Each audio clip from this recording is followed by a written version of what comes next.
Hi, my name's Eric Berman, and this is my manifesto. No, just kidding. Please don't leave, don't leave, don't leave, don't run. Okay, so this is going to be something wildly different from what I normally do. I've got some friends in a Instagram mastermind group that I run that have kind of called me out for only making content about real estate, which is that's why a lot of you people are here, no? But so figured I should kind of maybe talk about what brought me into real estate, since there's a lot of people here, especially in the past few months, that are new that probably have no idea who I am. Might have just seen a couple stupid videos I did with some stupid voices or whatever it may be. But anyway, so again, my name's Eric Berman. So before I got into real estate, we're going to go way, way back. There's, some good times, some bad times, some real bad times. Might be a while. I don't think I'm going to get to the real bad times in just this video, but it should be interesting. So I'll go back around high school. So before this, when I went to school in college, I went to Berklee College of Music. I was a professional saxophonist, but it started off in junior high, where I started playing the saxophone. It was pretty good. I was able to kind of lean on the fact that I could just pick up everything by ear and didn't bother reading music, which was cool, but would later probably come back to haunt me a little bit. I ended up getting kicked out of band in junior high because, if you could guess it, I was kind of not the best behaved kid in class. Who, me? Not me, I don't know. But yeah, so I ended up going to a performing arts high school in Manhattan called Talent Unlimited. Cool New York City public school that you had to audition to go into. Pretty wild time that we had there. It was all kids from every borough coming in, people of all walks of life, and just really talented people. And it was really cool just kind of being around the types of people that all wanted to be somebody, because you didn't audition to that school just and giggles. Like, everybody wanted to be a musician, they wanted to be a dancer, they wanted to be an actor, whatever. So it was really cool. And we worked really hard. I was in jazz band. I remember in the later years, it'd be like 3 periods in a row. And we used to just mess around, do what we did. And then we got a pretty cool experience from that, working for MTV. MTV had actually asked us to perform in their cafeteria because they sponsored our school. They paid for like the sound system or something like that. But anyway, so we did this one gig, and then we made such an impact on them that I forget her name. I think it was Sun or Star or some hippie name. Sorry if somehow you're listening to this. One of the producers of the show Say What Karaoke, if any of you remember that, had actually reached out to our principal and asked if they could pull a select group of us back to do an episode of the show. So we had done it, and then myself and my roommate at the time, a fella by the name of Elias Logothetis, if you're out there, what's up, dog? We had kind of gone backstage one day and found, I can't remember what the hell her name was. I feel like it was Sun. Anyway, we found her and basically just persuaded her to bring us on for the rest of the season. So it was supposed to be one episode, and we kind of dragged that out. So my senior year, the summer after my senior year of high school, my first gig was playing on live TV. So we would be going to the MTV Beach House. We were out on, what's it called? The 1515 Studios in Viacom by Times Square. And what's it? You guys know what it is, that MTV show. And it was so cool. Like, we actually got to go up there, and where they have like the overlook that faces Times Square.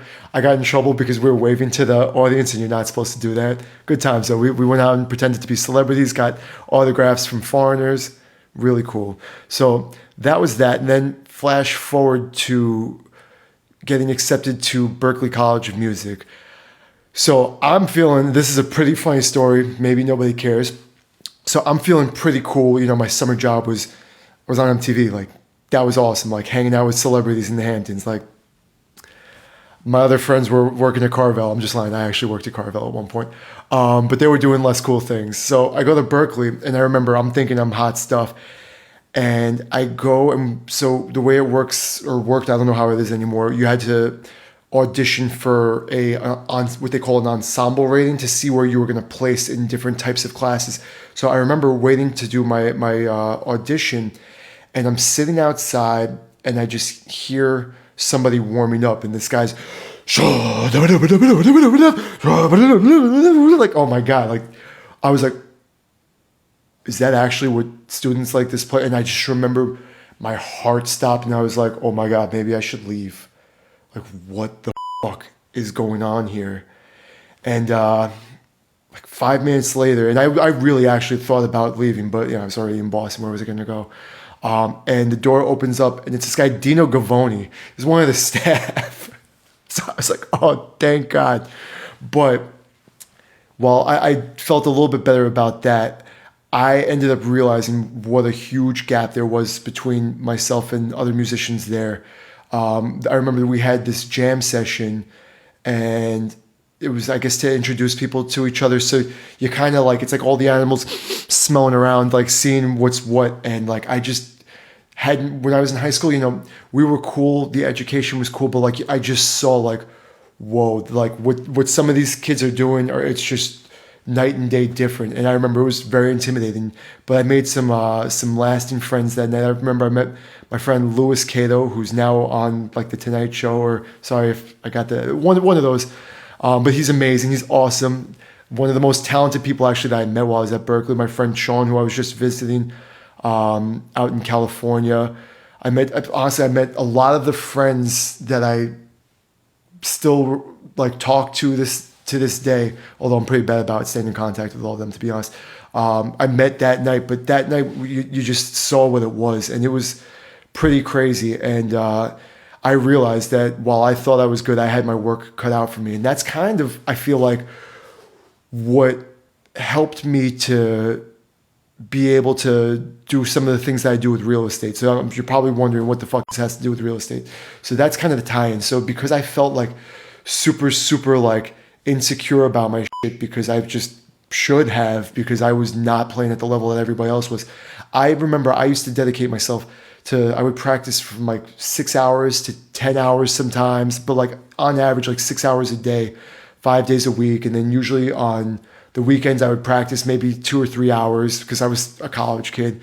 But I remember Chris Beaudry, if you're watching this, because we follow each other, so I know that it's possible.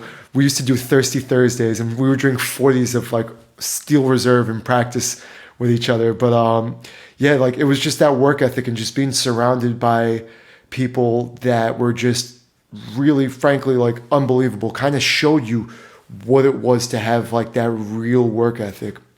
So now fast forward, and it's 2007, I graduate, I get into the job market, and the economy tanks. So I had already realized that I needed to get like a side job to be able to pay off my student loans, of which I had a lot, and it took me a very, very, very long time to pay them off. And we'll get to that catastrophe later on in another video.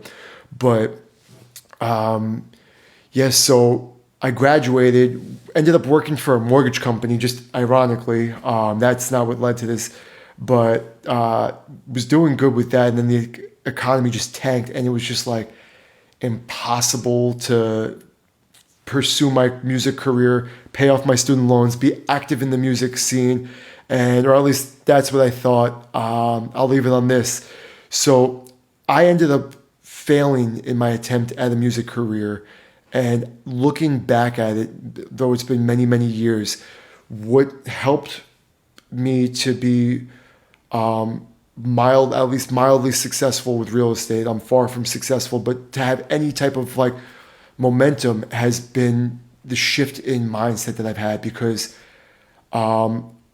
looking back, I see now that it was more my mindset was messed up than anything else, because there's single mothers out there that are working 2 jobs and making things happen. And I just, I was too much of a bitch and like making excuses for myself and like, oh, if I had only had this break, oh, if I had only gotten that and this gig or that. And then I was also waiting. I wasn't putting myself out there. And if anybody's actually still listening to this is one of my biggest key things that I learned coming into real estate, was that done is better than perfect. And I used to agonize over, oh, when my album drops, when this comes out, when I have this professional sounding that. So I never marketed myself. I never put myself out there. I was always too scared to put out some like unfinished thing. And that really, really hindered me. And that would lead me to the beginning of like collapse of what my life would become. So stay tuned for the next part. Hope you enjoyed this.